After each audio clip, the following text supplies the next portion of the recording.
They looked at the man in the corner and saw someone easy to erase. But before that night was over, one quiet phone call would leave two officers wishing they had never walked into that diner. Rain tapped softly against the wide front windows of Marlowe's diner, turning the neon open sign into a trembling red blur across the wet glass. And inside, the place carried the kind of late-night silence that only small-town diners know, the low hum of an old refrigerator, the clink of silverware against chipped ceramic, the smell of burnt coffee and bacon grease settling into the walls like a memory that refused to leave. At the far end of the counter, beneath a flickering light that buzzed every few seconds, sat a man most people would have dismissed in half a glance. His coat was worn at the elbows, his boots had seen too many winters, and the canvas bag at his feet looked older than some of the college kids drifting through town on Interstate 85. But the man himself did not sit like someone broken. He sat straight, shoulders squared, hands folded near a mug of coffee he had stretched for nearly an hour, his eyes calm and alert beneath the brim of a weathered cap that had once been black and now looked more like faded charcoal. His name was Nathaniel Brooks, though almost nobody in that diner knew it yet, and the few who had noticed him at all had already decided who he was before hearing a single word from his mouth. Linda Carter, the owner, had given him a bowl of soup and a grilled cheese 10 minutes earlier, pretending to wipe down the counter when she slid the plate his way, so he would not have to feel like Charity had entered the room before he did. Nate had thanked her in a voice so steady, so measured, that it made her pause for just a second. There was something about him that did not fit the picture his clothes were painting. It was in the way he scanned the exits without seeming nervous, the way he folded his napkin with careful precision, the way his eyes rested on people without pleading for anything from them. He looked tired, yes. Worn down, absolutely. But not small. Never small. A framed photograph of local Little League champions hung crooked. Above the pie case, the clock over the register read 9:17 p.m. The rain grew heavier, and then the front door opened with a gust of cold air sharp enough to turn heads. Two police officers stepped inside, shaking water from their shoulders, their dark uniforms carrying the familiar confidence of men who believed a badge could turn any room into their room. Officer Ryan Keller came first, tall, broad, jaw tight even when he smiled, followed by Officer Derek Shaw, younger, quieter, but always half a step behind the kind of man who liked being obeyed. Linda felt the shift immediately, the way conversation lowered by instinct, the way bodies adjusted in their booths, the way some people smiled too quickly and others looked down at their plates. Keller laughed at something Shaw said, then reached the counter and stopped. His eyes moved across the room, passed over the truckers, the waitress refilling coffee, the couple sharing fries in a corner booth, and landed on Nate like he had just found the one thing in the diner he wanted to make an example of. For a moment, nobody said anything. Nate kept one hand near his coffee mug and looked up slowly, not startled, not ashamed, just aware. And that, more than anything, seemed to bother Officer Keller.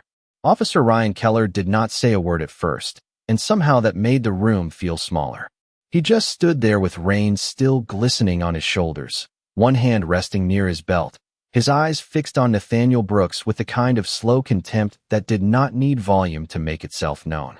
Derek Shaw followed his gaze and gave a half-smirk, the lazy kind that comes from watching someone else start the trouble. Linda Carter stopped wiping the counter. A trucker near the back lowered his fork. Even the jukebox in the corner had gone silent between songs, leaving only the buzz of the light above Nate and the patter of rain against the windows. Nate lifted his eyes to Keller fully now, calm and unreadable, and took one measured sip of coffee before setting the mug down with the kind of care that belongs to a man who has learned never to waste motion. Keller tilted his head, studying him. "You planning to order anything else?" he asked, his tone casual enough to fool anyone who did not know better. "Or are you just camping out?" Linda opened her mouth, but Nate answered first. "I paid for my meal," he said. His voice stayed even, low, and controlled. "I am finishing my coffee." Keller let out a short laugh and glanced around as if inviting the room to enjoy the moment with him. "That's so," he said. "Because from where I am standing, it looks like you brought the whole weather system in with you." Shaw chuckled under his breath. A woman in a booth near the window looked down at her plate. Linda stepped forward and placed one hand on the counter. He is not causing any trouble, officer, she said, trying to keep her tone light. He has been quiet all night. Keller turned to her with a smile that never reached his eyes. Did I ask if he was causing trouble? Linda said nothing. She had seen that smile before. It was the smile of a man who did not want facts. He wanted a stage. Nate could feel it too. He had known men like Ryan Keller in other uniforms, in other rooms, under other chains of command. Men who mistook stillness for weakness. Men who needed an audience more than they needed a reason. Keller took 2 slow steps toward the counter, his boots darkening the tile with rainwater. Let me guess, he said, looking down at Nate's worn coat, then at the canvas bag by his feet. No address. No job. No place to be. Just figured this was a good spot to settle in for the night. Shaw leaned against the end of the counter and folded his arms. Looks that way to me. Nate's expression did not change, but something in his gaze sharpened, not with fear, not even with anger, but with that quiet kind of attention men carry when they know the next few minutes matter more than they should. I came in out of the rain, he said. I bought food. I minded my business. Keller smiled again, slower this time. That is funny, he said, because some people might say your business became everybody's business the second you walked through that door. The sentence hung in the air like smoke. Linda felt her stomach tighten. There it was. Not law. Not order. Something uglier. Something the whole room recognized and pretended not to name. Nate looked at Keller for a long second, then down at the steam rising from his mug, thinner now, almost gone. When he spoke, his voice was so calm it unsettled Shaw more than shouting ever could have. Officer, he said. There was a time when men in uniforms knew how to show respect before they asked for it. The diner went still. Shaw's smirk faded first.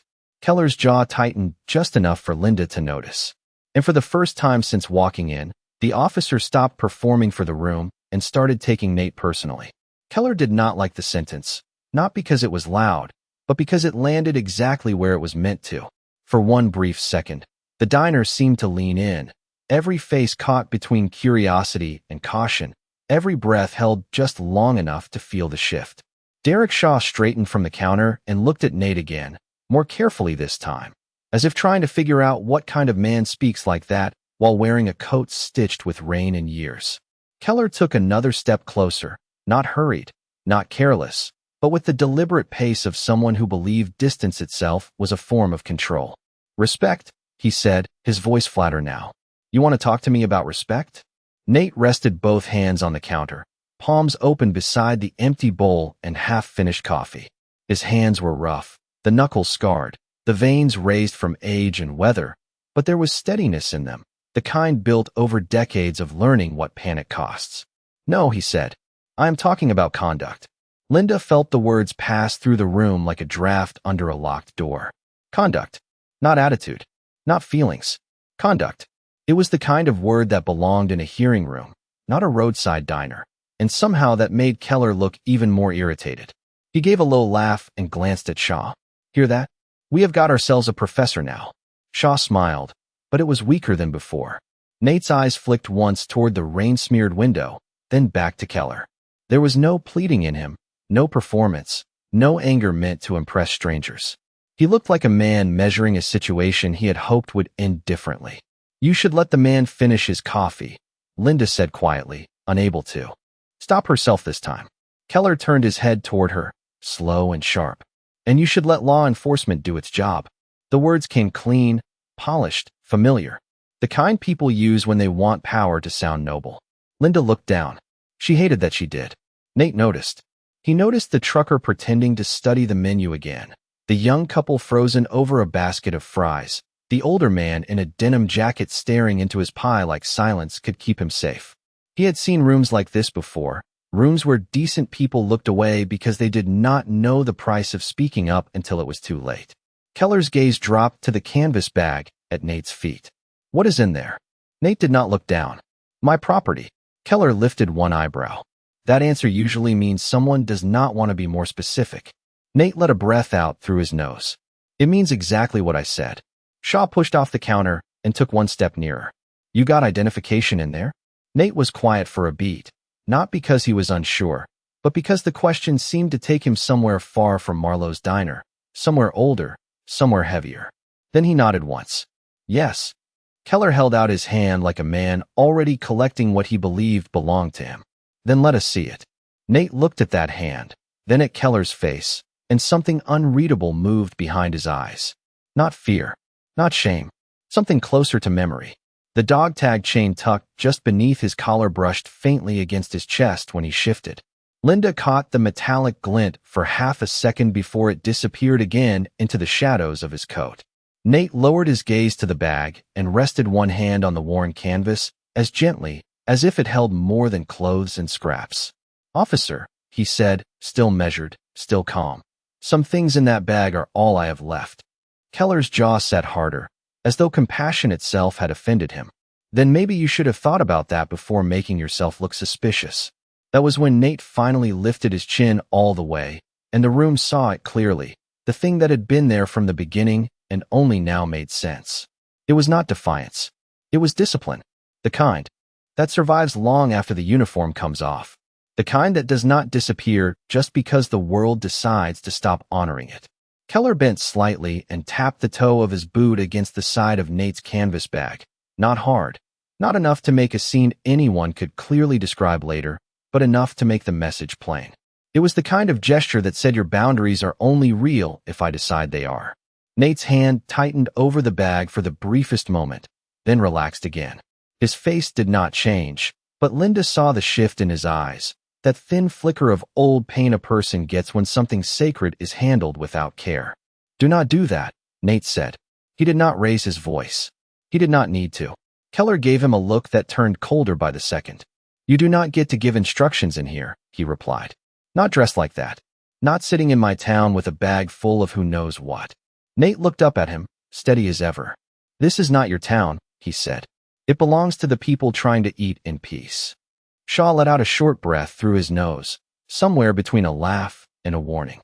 Keller's expression hardened. The room felt heavier now, as if even the rain outside had begun pressing against the glass just to listen. Linda moved one step closer to the register, close enough to reach the phone if she had to, though she had no idea who she would call or whether it would matter. Keller pointed toward the bag. "Open it." Nate did not move. No, the word was quiet, but it struck the diner harder than shouting could have. The young couple near the window looked at each other. The trucker lowered his coffee cup. Shaw folded his arms again, but this time it looked less casual, more like he was bracing for whatever Keller decided to do next. "You really want to make this difficult?" Keller asked. Nate kept one hand on the bag and the other near his coffee mug, now gone cold. "I am trying to keep it simple," he said. "I paid for a meal. I have done nothing wrong. You came in here looking for someone to embarrass, and you chose me because you thought nobody would care." The sentence dropped into the silence and stayed there. Linda felt her throat tighten because it was true, and the truth had a way of making cowards out of decent people when it arrived too clearly. Keller glanced around the diner, perhaps expecting someone to object, someone to side with him out loud, someone to confirm the script he had already written in his head. But the room had changed. People still looked away, yes, but now they looked away with guilt, and guilt is not the same thing as agreement. Keller sensed it. That only made him meaner. "Stand up," he said. Nate did not answer right away. For a moment his gaze drifted beyond Keller, beyond the counter, beyond the rainy windows and the pie case, and the faded Little League photo on the wall. It was as if he was hearing another voice from another time, some old command carried across years he had never fully escaped.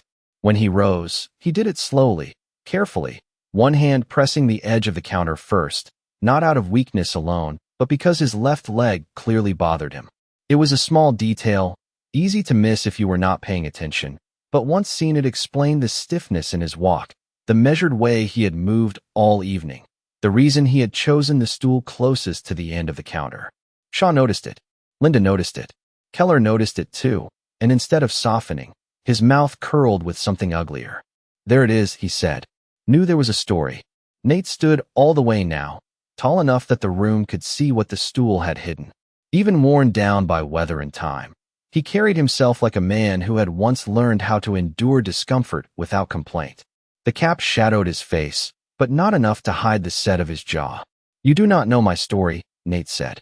Keller took a small step back, just enough to make room between them, then pointed toward the aisle beside the counter.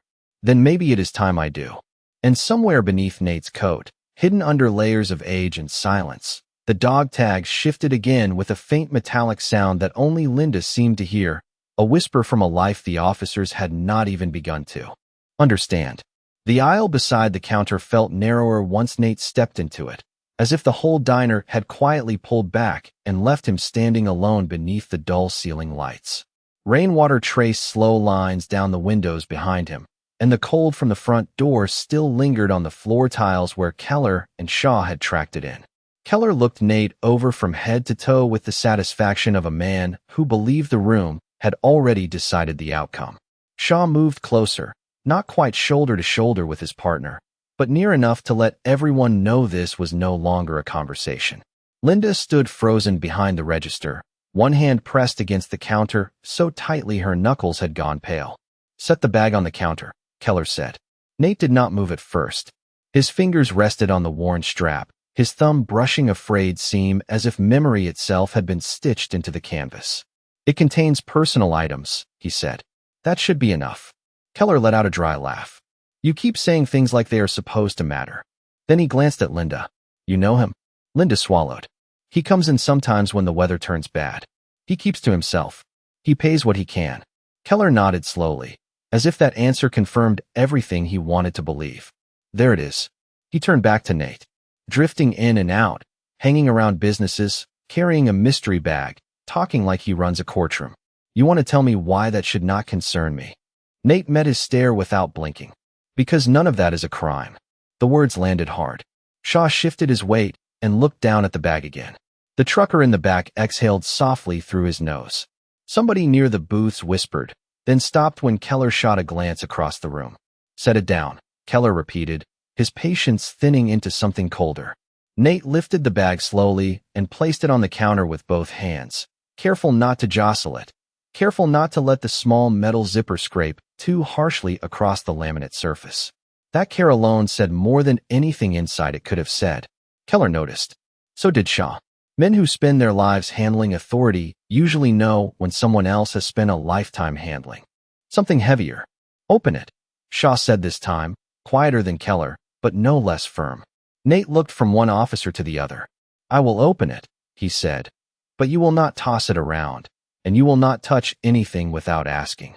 Keller actually smiled at that, and the smile was worse than anger because it carried amusement. Still giving orders. Nate unzipped the bag. The sound was small, almost swallowed by the rain, but inside the diner it might as well have been a siren. Every eye followed his hands. He reached in slowly and pulled out a folded poncho first, then a neatly rolled pair of socks, then a shaving kit with the corners worn white from years of use.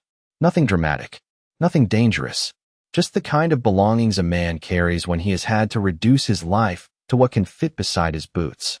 Keller's expression shifted into the smug disappointment of someone who had expected more but was too proud to admit it.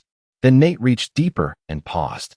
His hand came back holding a photograph protected inside a cracked plastic sleeve. Even from where Linda stood, she could see it was old military picture for young men in uniform under bright sun, all of them smiling the way people do before life teaches them what it costs to serve. Nate looked at it for half a second before setting it gently on the counter. Shaw's eyes narrowed. Next came a pair of dog tags on a chain, then a faded ribbon bar wrapped in tissue, then a small leather wallet that had seen better decades. No one spoke. The diner had fallen into that strange kind of silence where even breathing feels like interruption. Keller looked down at the items, then back at Nate, and something restless moved behind his eyes. He had expected junk. He had expected clutter, excuses, maybe some messy proof that his instincts had been right. Instead, he was staring at pieces of a life lived with discipline, sacrifice, and history he did not understand. "You steal that stuff?" he asked finally, and Linda actually flinched at the ugliness of it. Nate did not. He placed one weathered hand over the photograph as if shielding the men inside it from the room. "No," he said. "I earned it." Nate's hand remained over the photograph for a moment. Longer, and in that silence the diner seemed to understand what the officers still refused to see. Keller looked down at the ribbon bar, the dog tags, the old leather wallet, and the picture of 4 young soldiers caught in a sunlit second that had survived decades of rain, dust, and loss. He wanted to dismiss it all. He wanted it to mean nothing. But some things carry their own weight, and even cynicism has trouble standing too close to sacrifice when it is laid out plain under fluorescent light. Nate lifted the photograph again, his thumb brushing across the plastic sleeve with a tenderness that did not belong to the room around him. "That was Fort Benning," he said, almost to himself at first, then a little louder. 1989. No one interrupted. Not Linda. Not the trucker. Not even Shaw. The rain tapped the windows with patient rhythm while Nate looked at the younger version of himself, a man with a straight back, clear eyes, and the kind of future that had not yet collected names in its shadows. "We thought we had time back then," he said. "Most young men do." Keller folded his arms tighter. "This is not story hour." But the line fell flat because the room had already crossed somewhere he had not. They were listening now, not because Nate asked them to, but because pain-spoken plainly has a way of reaching people before they can protect themselves from it. Nate set the photograph down and picked up the dog tags. The chain gave a soft metallic whisper between his fingers. "I served 22 years, he said. "Desert Storm. Bosnia. Afghanistan. Places most people only know from headlines and folded flags." Shaw looked at him more carefully now, the mocking ease gone from his face. "You retired?" Nate gave the smallest shake of his head. "I came home," he said. "That is not always the same thing." Linda felt those words in her chest. Nate's eyes drifted to the coffee mug, to the rain, to somewhere beyond both. "My wife used to tell me that surviving overseas did not mean much if I forgot how to live once I got back here. She was smarter than I was. Stronger too." His voice never broke, but something in it softened, and the diner softened with it. "Cancer took her 7 years ago. My daughter moved out west after that. We tried to stay close. Life does what it does." He gave a faint, humorless smile. "Then the job stopped lasting. The leg got worse. Some nights got long. Some mornings got longer. You miss one payment, then another, then suddenly people talk about you like hardship is a character flaw." Nobody moved. The room was too still for movement. Even Keller seemed unsure whether to cut him off or let him continue. Nate placed the dog tags beside the photograph and smoothed the tissue around the ribbon bar as carefully as a man straightening a uniform he still respected even if the country had forgotten how. "I do not tell people this for pity," he said. "I tell it because men like him walk into places like this and see a coat, a bag, a black face, and a hard season, and they build the rest of the story without asking a single honest question." Keller's jaw flexed at that, but Nate kept going, not louder, just clearer. "I have slept under bridges, yes. I have taken shelter where I could. But I have also buried friends, written letters home for men who never made it back, and carried more of this country on my back than either of you will ever know." Shaw looked at Keller then, not openly defiant, but no longer fully with him either. And Nate, standing there in a worn coat beneath a tired light, looked less like a man cornered in a diner and more like a man history had left standing long after easier people would have folded. For the first time that night, Ryan Keller did not have a sharp answer ready. The diner held its breath around him, every eye moving between the worn things on the counter and the man who had laid them there with more dignity than anyone else in the room had shown. The rain outside softened into a steady hiss, and the old neon sign in the window cast a red glow across the photograph, the dog tags, the ribbon bar, making the counter look less like a place where a man had been cornered and more like a witness stand built by fate itself. Keller shifted his weight and looked toward Shaw as if expecting backup, but Shaw only stared at the items in silence. That silence annoyed Keller, more than Nate's words ever could. "You can tell stories all night," Keller said, trying to recover the ground he had lost. "But none of that changes the fact that you are standing here with no address, no clear identification in my hand, and no reason for me to assume anything you said is true." Nate looked at him for a long second, then reached carefully into the inside pocket of his coat. Keller stiffened, but Nate's movement was slow, deliberate, and almost ceremonial. He pulled out an old flip phone, the kind most people had not carried in years, its gray plastic scratched, its screen small, its edges dulled by time. Shaw frowned.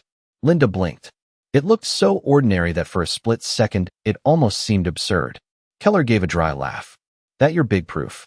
Nate turned the phone over in his hand, as if weighing something heavier than metal and plastic. "No," he said. "It is my last favor." The room went still all over again. Keller narrowed his eyes. You're what?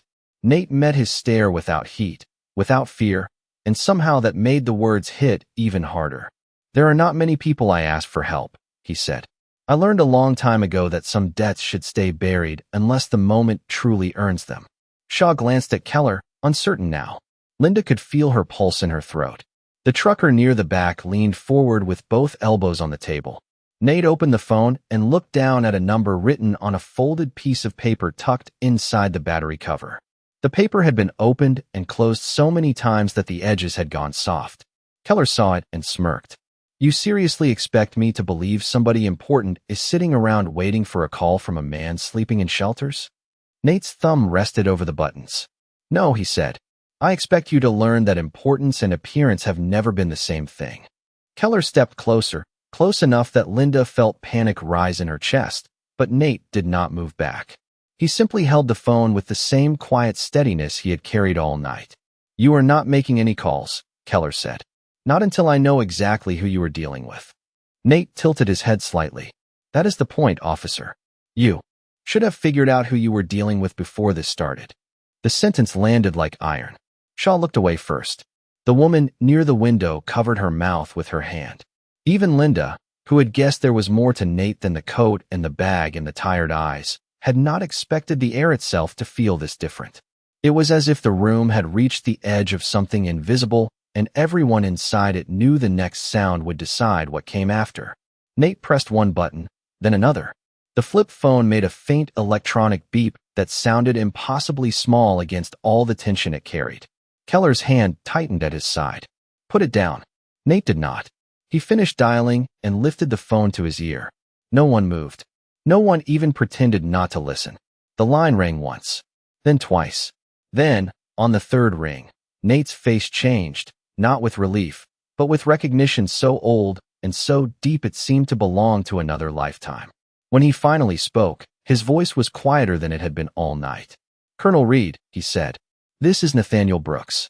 I am sorry to call this in. And in the half-second that followed, Ryan Keller's expression lost something it had carried from the moment he walked through the door. It lost certainty. On the other end of the line, there was no confusion, no tired pause, no irritated question about the hour. There was only silence, brief and sharp, followed by a voice that carried the kind of authority that does not need to announce itself. Sergeant Brooks. Colonel Isaiah Reed said, and the title alone changed the room even before anyone understood why. Nate closed his eyes for half a second, as if hearing that rank spoken aloud after so many years had pulled something old and buried back into the light. Yes, sir, he said. I would not have called unless it mattered. Keller stood frozen where he was, his expression stuck between suspicion and the first edge of doubt. Shaw looked from Nate to the phone, then to the dog tags on the counter, and for the first time all night, he seemed less like an officer backing his partner and more like a man trying to understand how badly they had misread the person in front of them. Reed's voice came through the small speaker clear enough for everyone nearby to hear. Tell me where you are. Nate gave the name of the diner, the highway marker, the county. He did not dramatize anything. He did not need to. 2 local officers entered, he said. They questioned me in front of witnesses, demanded access to my belongings, and chose not to recognize either service or basic respect. There was a pause on the line, not empty, but controlled, the kind of silence that usually comes before doors start opening somewhere far away. Then Reed spoke again, and this time his voice had iron in it. Are they still standing there? Nate looked at Keller. Yes, sir. Reed did not raise his voice, but the temperature in the diner seemed to drop anyway. Put one of them on the phone. No one moved. Keller stared at Nate, and Nate simply held the phone out, not triumphantly, not with anger, but with the solemn patience of a man offering someone one last chance to understand the moment they were in. Shaw took a half step back. Linda could hear her own heartbeat. Finally, Keller reached for the phone, though not with the confidence he had worn through the door. He placed it to his ear and tried to sound official. This is Officer Ryan Keller with the County Police Department. He did not finish. Whatever Colonel Reed said next did not come through the speaker, but the effect showed instantly. Keller's face drained of color. His shoulders, so squared a minute earlier, lost their shape. He glanced at Nate once, quickly, as if seeing him for the first time and wishing he had not waited so long. Sir, I was not aware, Keller said. Another pause. No, sir. Another. Yes, sir, there are witnesses. He swallowed. Yes, sir. Security cameras, too. The whole diner listened to him come undone, one answer at a time. Shaw's eyes widened. Linda pressed a hand over her mouth. When Keller finally lowered the phone, he did not hand it back immediately. Nate took it gently from him and returned it to his ear. I am still here, sir. Reed's voice softened only slightly. Nathaniel, County Internal Affairs has already been contacted. The sheriff knows your name. So does the Regional Veterans Liaison. Stay where you are. A captain will be there in under 15 minutes. Nate looked down at the photograph on the counter, then at the ribbon bar, then out toward the rain sliding down the diner windows. That will not be necessary for me, sir, he said. But it may be necessary for them. Reed understood that kind of sentence. Men like him always did. Understood, he replied. For the record, Sergeant Brooks, this country remembers more than you think. Nate's throat tightened, though his face remained composed. Thank you, Colonel. He ended the call and closed the flip phone with a soft click that sounded louder than anything Keller had said all night. Outside, headlights swept across the windows. Not one car. Two. Then a third. No sirens. No spectacle.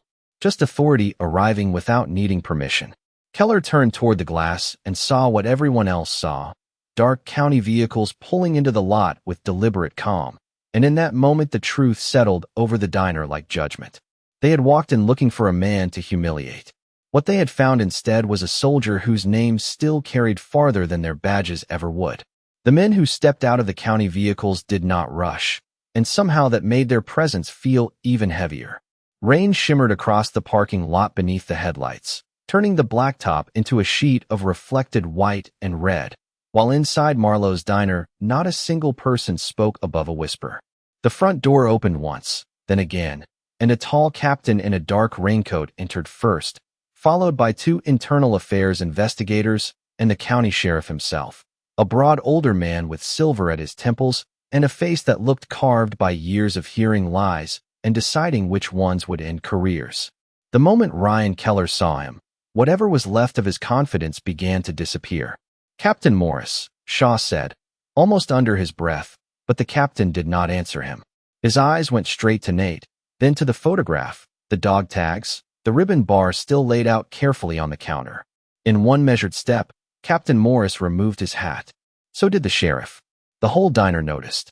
Respect had finally entered the room, and it had come too late for the men who should have brought it with them. Sergeant Brooks, the sheriff said quietly, and there was no performance in his voice. Now only shame. I am Sheriff Dalton.